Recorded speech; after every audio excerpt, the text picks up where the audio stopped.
What's good, everybody? Welcome back to the channel. Earlier, we talked about UFC Fight Night Morales versus Burns, but I want to talk about a fight that may have slipped through the cracks. A few days ago, we saw Darren Till versus Darren Stewart take place in the Misfits organization. Now, Darren Till is the boy. Darren Till's the homie, you know what I mean? He is going to always be somebody that I'm going to keep an eye out on. He's going to always be somebody that I root for, and I know that a lot of you guys root for as well. So let's kind of talk about this fight. So Darren Stewart is an ex-UFC guy. He fought in Cage Warriors, and they fought at cruiserweight, 8 rounds, and Darren Till was a massive favorite.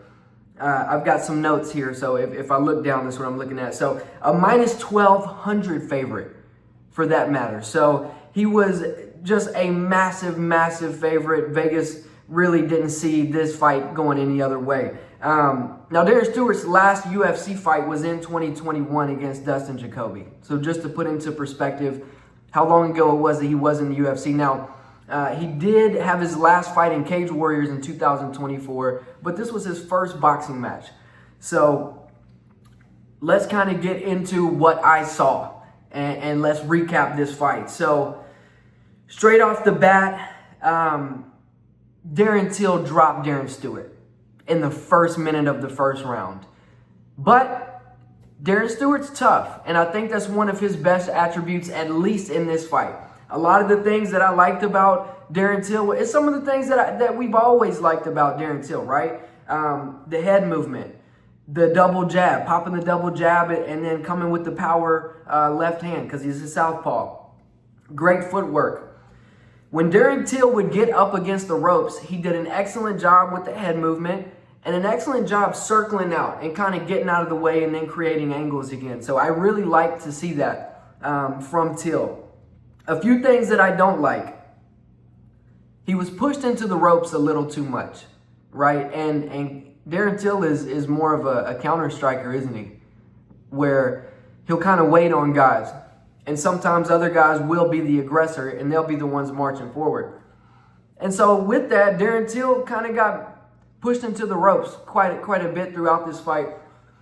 I think he wanted to show some of his ability against the ropes, if you know what I mean. But as he continues to fight up, that might be something to watch out for. He might need to adjust that or at least circle out and get out of there a little bit earlier because he does have that ability and athleticism. Darren Till was head hunting in this fight. I mean, just all combinations to the head. There was no body shots. And Darren Stewart is extremely durable, like I mentioned earlier. If you saw the fight, you know what I mean. I mean, Stewart is a guy, it's just going to be really hard to put him away. And I think he had made up his mind that night that he wasn't going to go away easy. So I would have liked to see Darren Till invest in the body just a little bit. I mean, he was just straight head hunting. So that's something I'd like to see. And the biggest knock against Darren Till is those damn compression socks. You lose like minus 20 aura with those, brother, but it is what it is. I love Darren Till, but what's up with the compression socks? I don't know. Maybe he's got shin splints. Who knows? Darren Stewart, we'll talk about some things I liked about him. He moved forward. He was the aggressor for the duration of the match. He did get outstruck, obviously, and he did lose the fight. Extremely durable, but he didn't do enough when he got Darren Till up against the ropes, and I think he could have done more in the clinch. So let's talk about, now that that's out of the way, what we like from the fighters. Let's talk about the fight itself. As I mentioned earlier, the bell rings for round 1, and Darren Till drops Darren Stewart within the first minute. And Till had his way in much of the earlier rounds. Now, I noticed around rounds 4, 5, and 6, that is when Darren Stewart started to be able to push Darren Till up against the ropes and kind of beat him up a little bit. Nothing too bad. When Darren Till felt it enough, he would circle out, and his head movement saved him a lot too up against the ropes. I mean, it was actually a very, very pretty over boxing performance from Darren Till. Our boy's a proper boxer now, guys, and I'm here for it. Action-packed fight, right? I mean, it wasn't boring. Now, Stewart started to turn it on in the middle rounds, like I was saying, and towards the end of the fight. And Till needed a big moment. He really did. He got the first knockdown, and Till did not get knocked down. So, but he needed a big moment. Something to solidify and seal the deal. Bro, Darren Stewart had Darren Till up against the ropes. Darren Till reaches behind Stewart's head, pulls him back, circles out. Now, Darren Stewart's head is almost through the ropes. And as he's coming back up, trying to stand up, Till cracks him with a straight and sets him down in the last second of the fight. Wasn't enough to put him away. It did go to a decision. But you know what? Very decisive victory for our boy Darren Till. And he talked about some of the fights that could be a possibility next. And there's a few names we're going to talk about. The biggest one that I think everyone needs to see, and this fight needs to happen while these guys are still in their prime. Because make no mistake, Darren Till is still in the prime of his fighting career. Mike Perry. Mike Perry versus Darren Till needs to happen.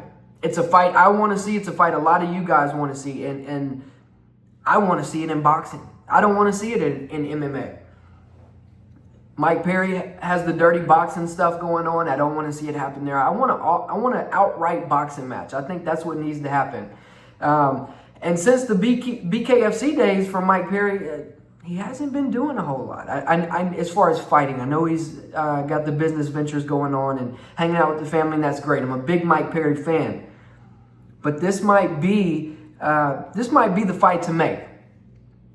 Darren Till noted is probably ranked 2 or 3 on his levels of importance for fights he wants to see, though. Next up is Tommy Fury. Now, you guys know that this fight fell apart before, and you never want to see that happen, right? Because when you go through a fight camp, you spend time promoting the fight, and then it falls apart. That's wasted time. And when you're 30, 31, 32 years old, you don't have time to waste.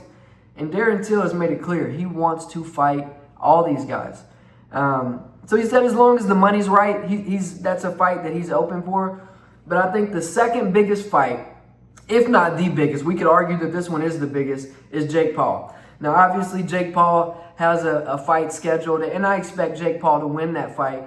But this might be, if we can somehow manifest and talk about this fight enough into existence to where it actually happens, I think this would be the most dangerous matchup for Jake Paul thus far. The Tommy Fury matchup was obviously pretty dangerous. He lost the fight. I think the Anderson Silva fight was pretty dangerous, but these are guys that,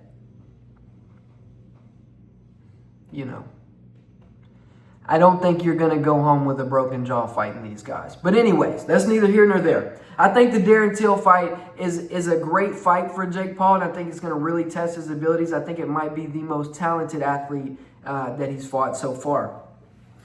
KSI was mentioned, and Darren Till kind of shot that down. I think KSI is looked at as more of a business partner or a business relationship to Darren Till at this point. I know that KSI is a part owner in Misfits, so I don't know if he wants to fight the boss, quote unquote. And then Carl Froch. Now, Carl Froch's a bit older. He's 47 years old. Who knows if this guy's even still in the gym like he used to be. But regardless, there's a lot of fun fights. I'd like to see Darren Till get a little bit more promotion. I'd like to see Misfits make a little bit more noise behind Darren Till because I think that he could be their biggest star in 2026. Maybe even the end of this year if he can get another big fight scheduled. But great win for Darren Till. Let me know what you guys think about the fight. Let me know what you think about Darren Till. Let me know what you think about any future potential matchups.